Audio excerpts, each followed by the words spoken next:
네, 평화를 빕니다. 평화를 빕니다. 여기는 한남동 피정의 집 사무실이고 10월 영속적 양성 강의를 촬영하고 있습니다. 지난달 영속 양성 주제는 9월 17일 성 프란치스코의 오상 축일과 라베르나의 의미에 대한 것이었습니다.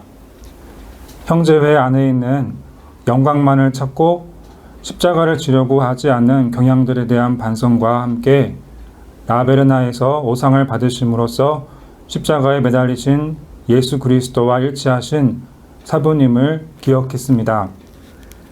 성 프란치스코께서 오상을 받으신 해가 1224년이고 1225년부터 1226년 10월 초까지 태양의 노래를 지으셨으며 10월 3일 저녁 사부 성 프란치스코께서 죽음 자매를 맞이하셨고 10월 4일 장례가 거행되었습니다. 그래서 10월 3일 저녁에 우리는 사부님 전이예식을 하고 10월 4일에는 사부님 대축일을 보내게 됩니다. 이번 달에는 지난달에 이어서 사부 성 프란치스코께서 오상을 받으신 후에 지으신 태양의 노래의 의미에 대해 나누어 보도록 하겠습니다. 성 프란치스코께서 오상을 받으신 후의 상태, 즉 태양의 노래를 지으셨을 때의 상태는 우리를 놀랍게 합니다. 오상을 받으신 성인은 이제 죽음이 멀지 않았다는 것을 알고 계셨고 질병과 고통으로 신음하면서 자기 육신을 추스르지 못하고 있었습니다. 눈이 멀게 되어 성인은 형제인 태양의 빛을 못 보고 있었습니다. 오히려 태양빛이 그의 눈에 큰 아픔을 주었고 주위의 소리와 소란 그리고 피조물 모두가 그를 괴롭히기만 하였습니다. 모든 창조물이 프란치스코를 괴롭히려 모여든 것 같았고 쥐까지도 무리지어 그의 아픈 육신을 넘나들며 밤새 쉬지 못하게 했습니다. 바로 이와 같은 고통스러운 밤을 지내고 나서 형제들을 불러 모은 후에 성인은 사랑과 기쁨의 무화경 속에서 형제들에게 태양의 노래를 가르쳤습니다. 오상을 받으신 후 성인의 고통스러운 상황도 놀랍지만 그 고통 속에서도 사랑과 기쁨의 무화경 속에서 형제들에게 태양의 노래를 가르치셨다는 사실은 우리들을 더욱 놀라게 합니다.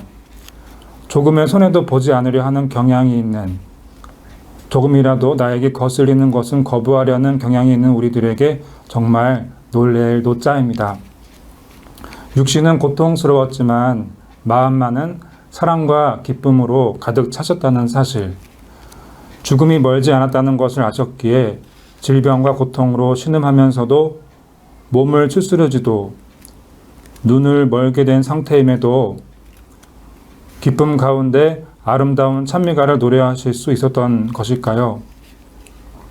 강론이나 강의 때 일상에서 일어나는 일을 이야기하는 것이 좋다는 말을 들었습니다. 며칠 전에 제가 전에 있던 수도원에서 연락을 받았습니다. 고구마 캐는 것을 좀 도와달라는 것이었습니다. 십자가를 지고 싶어 하지 않는 경향, 손해보지 않으려는 경향이 수도원에도 없지 않습니다. 그 공동체의 일은 그 공동체에서 알아서 하셔야 하는 게 아닌가 싶기도 했지만 저한테 도와달라는 말씀을 하실 그런 상황이라 생각이 드니 거절할 수가 없더라고요. 그래서 추석 때 도와드리러 갔었는데 첫날 외에는 그만 비가 와서 별로 도와드리지 못하고 이틀 뒤 성서 후원의 미사 때문에 다시 거기에 가게 됐을 때 1박 2일로 가니까 다른 때보다 좀 더 일찍 가고 또 좀 더 늦게 오고 해서 고구마 캐는 것을 도와드리고 왔습니다. 비가 꽤 자주 내려서 비가 내리지 않는 며칠 사이에 고구마를 캐고 김장용 알타리부와 김장용 채소들을 심으셔야 한다고 하셨습니다. 성서 후원의 미사를 마치고 와서 점심을 먹고 밭에 나갔을 때 수사님께서 말씀하셨습니다. 오늘 끝내자. 고구마는 포크레인으로 캐는데 밭에 고구마 고랑을 차례로 포크레인 삽으로 펴서 이렇게 덜덜덜덜 흔들 때 고구마를 주워서 한쪽에 이렇게 모아놓는 겁니다. 중국에 가보신 분들은 아실 텐데요. 저는 중국에서 4년 반 생활을 했고 부산의 수도원에서 3년 반 생활을 하고 서울로 와서 지금 생활하고 있습니다. 몇 년 전에 중국에서 생활했을 때 배운 것 중에 좀 엉뚱하지만 길을 건널 때 죽음도 두려워하지 않는 정신을 배웠습니다. 그래서 그때 배운 죽음도 두려워하지 않는 정신을 포크레인으로 감자나 고구마를 캘 때 잘 써먹었습니다. 어디 가더라도 배울 점은 있는 거죠. 중국에서는 차가 멈춰주기를 기다리다가는 길을 건널 수 없다는 것입니다. 처음에 중국에 갔을 때 길을 건너지 못해서 애를 먹었었습니다. 그러다가 죽음도 두려워하지 않는 정신이 있어야 차를 피하면서 길을 건널 수 있다는 것을 배우게 되었습니다. 그때 배운 죽음도 두려워하지 않은 정신으로 포크레인 삽이 움직일 때 그 포크레인 삽에 달려들어 고구마를 잽싸게 줍는 것이죠. 길을 건널 때 차가 사람을 피하지 않습니다. 사람이 차를 피합니다. 그때 배운 것처럼 포크레인을 피하면서 고구마를 주워 담는 겁니다. 성서원에 미사를 하고 오면 간밤에 잠을 제대로 못 자고 준비한 탓에 체력이 조금 떨어진 상태에서 밭일을 시작했습니다. 5시간 남짓 일을 했을 때 땀은 흐르고 몸은 지쳐가고 어깨는 딱딱해지고 주의력도 흐트러질 지경에 끝이 보입니다. 거의 다 되어간다. 거의 다 되어간다 하고 외면서 버티다가 마지막 한 삽의 고구마를 주었을 때 포크레인 시동이 꺼지면서 수고했다는 말씀이 들리고 제 입에서는 다 했어요 라는 말이 나옵니다. 그리고 해야 할 일을 이루었다는 뿌듯한 마음에 안도합니다. 고구마 좀 캔 거 가지고 중국에서 뭘 그런 걸 배워가지고 이야기를 듣자니 좀 우스우시죠? 중국이라고 다 찻길이 그렇게 건너야 하는 건 아닐 겁니다. 또 한국처럼 차들이 쌩쌩 달리지 않기 때문에 또 건널만 합니다. 그래서 중국에서 4년 반 길 건너는 훈련을 하고 또 부산에서 3년 반 포크레인으로 감자와 고구마 캐는 경력이 쌓여서 그런지 꽤 고구마를 잘 줍는다고 수사님들께 인정을 받았습니다. 그런데 아마 이와 유사한 경험들이 있으실 겁니다. 산전수전, 모진 풍파를 다 겪어내고 계시는 분들이 계실 겁니다. 고생하면서 하기로 되어 있는 일을 해야 할 일을 이루었다는 뿌듯한 마음 경험하신 분들 계실 것입니다. 프란치스코 성인께서 태양의 노래를 지으셨을 때의 기분이 무척이나 고통스럽고 몸을 추스려주도 못하고 눈도 멀게 되었지만 해야 할 일이 다 되어간다 라는 뿌듯한 마음이 있으셨던 것이 아닐까요? 누나 죽음이 목전에 있을 때 프란치스코 성인께서 동료들에게 하셨던 한마디 말씀이 있죠. 나는 내가 해야 할 일을 다 이루었습니다. 그리스도께서 당신들의 일을 가르쳐 주시길. 그러셨을 수도 있을 것 같다는 생각이 듭니다. 하느님께서 프란치스코 성인에게 보여주신 길을 맡겨주신 소명을 다 이루었다는 안도감과 함께 하느님께 대한 사랑과 그분의 창조물에 대한 사랑을, 즉 태양의 노래를 부르셨을 수도 있겠다는 겁니다. 태양의 노래는 모든 프란치스칸들의 마음 안에 부활 노래입니다. 프란치스코 성인이 오상을 받으시고 십자가 위에 예수 그리스도와 가장 닮게 되셨을 때 누워있던 고통의 침대 위에서 몸을 일으켜 형제인 태양의 노래를 부르신 것입니다. 십자가 죽음과 부활이 그리스도 신앙의 핵심이라는 것을 잘 알고 있습니다. 그것처럼 프란치스코 성인의 오상 받으심과 태양의 노래를 가르쳐 주심은 프란치스칸들의 마음 안에서 아주 중요한 핵심이라고 할 수 있습니다. 태양의 노래를 간략하게 살펴볼까요? 태양의 노래 1절에서 2절은 하느님의 위대하심과 거룩하심에 대해 겸손을 다하여 찬양한 다음 3절에서 9절에서 피조물을 통한 사랑을 노래합니다. 여기에서 피조물은 3번의 언니와 3번의 누나로 구분되는데요.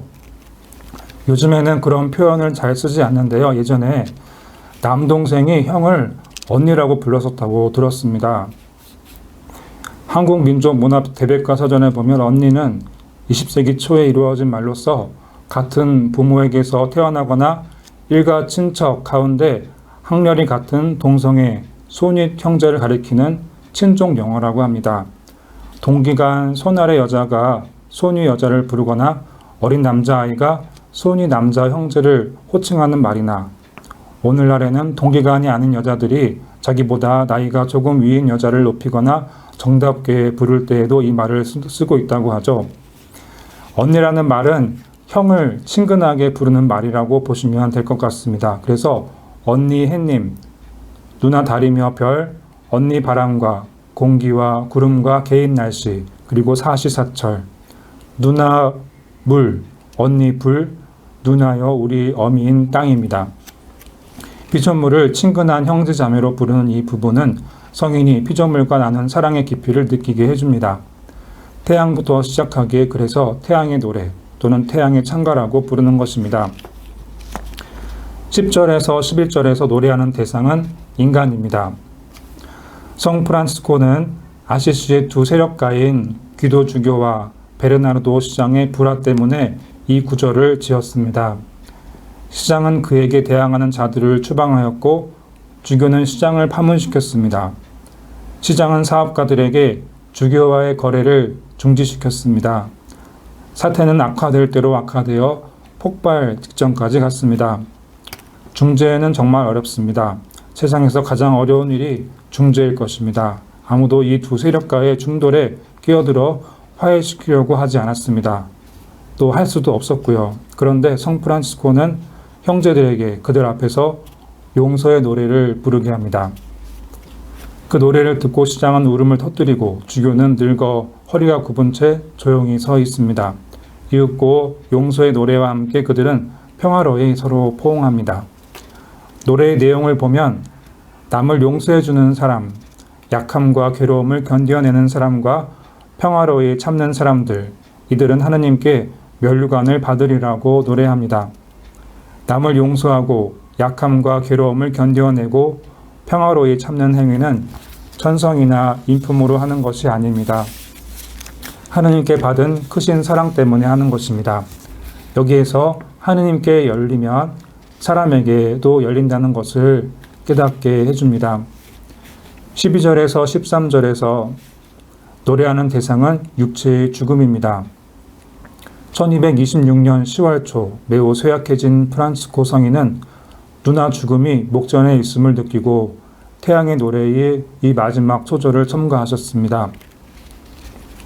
철학자 하이데거는 사방이라는 개념을 사용해 자신의 생각을 모았다고 하죠. 사방이란 네 개의 방위를 말하는데 한쪽은 하늘, 다른 쪽은 신, 그러니까 하느님, 또 다른 쪽은 땅, 그리고 나머지는 한쪽은 죽을 자로서의 사람입니다. 하늘과 땅, 하느님과 죽을 인간이죠. 프란치스코 성인에 비할 수는 없겠지만 철학자 하이데거가 구분한 사방, 하늘과 땅, 하느님과 죽을 인간은 태양의 노래의 구분과도 들어맞는 부분이 있습니다.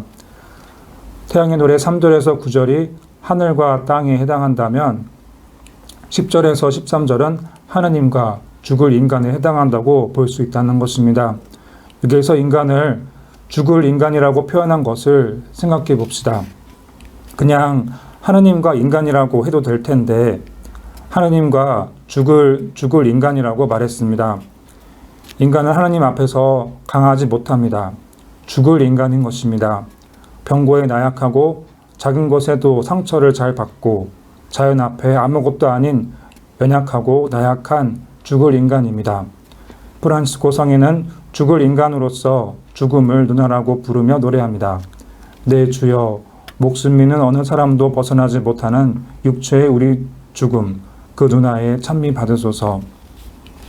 마지막 14절에서 프란치스코 성인은 모든 피조물에게 하느님을 찬양하고 감사드리며 섬기라고 권고하면서 노래의 문을 닫습니다. 태양의 노래는 프란치스코 성인의 승화된 하느님 사랑이요, 우주적인 형제요, 지극한 인간의 입니다. 하느님과 관계, 이웃과의 관계, 피조물과의 관계가 모두 회복되어 평화를 누리고 있습니다. 네, 라베르나 유기서약기 교재 59쪽에 보면은 이렇게 나와 있습니다. 태양의 노래의 의미는 단순합니다. 그 의미를 살펴보면 우주 안에 있는 모든 피조물은 우리의 형제 자매입니다. 모두가 하느님으로부터 나온 자녀들이기에 형제요 자매로서 높고 낮은 차별이 없습니다. 따라서 서로서로 같은 핏줄을 타고난 육친들처럼 아끼고 사랑하며 살아가야 합니다. 우주 안에 존재하는 것이면 모두가 하느님의 자녀요 형제 자매입니다. 오상의 극심한 고통에도 사랑과 기쁨 속에서 태양의 노래를 가르쳐 주셨던 사부님의 정신은 하느님과 모든 피조물이 한 가족이 되는 정신입니다. 프란치코 사부님께서 가르쳐 주신 한 가족 정신으로 사부님처럼 주님께서 우리에게 가르쳐 주시는 일들을 하도록 우리도 힘을 냅시다. 파이팅! 감사합니다.